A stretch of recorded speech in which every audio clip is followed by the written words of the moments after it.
Niyapos ko ang mga peklat na kinainisan ko, mabigat ang pag-ibig na ibabahagi ko para sa iyo. Pagkatapos ay naglaho ito parang isang patalim, ngayon ang munting sakit na nakaupo sa aking puso ay lumiit ng kaunti, ngunit talagang nasaktan ako.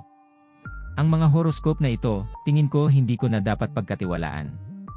Kung magagawa natin ang mas malayo, masaya sana ako sa loob ng aking puso. Lahat ng mga alaala na aking mayroon ay maganda sa aking isipan, ngunit hindi nila napapawi ang gutom sa kalaliman ng aking kaluluwa, at ngayong gabi, iniisip ko na baka ako'y nag-iisa lang sa aking kalungkutan at ngayon ako ay nagtataka kung ano nga ba talaga ang ibig sabihin sa iyo. Hindi ko na talaga makita ito.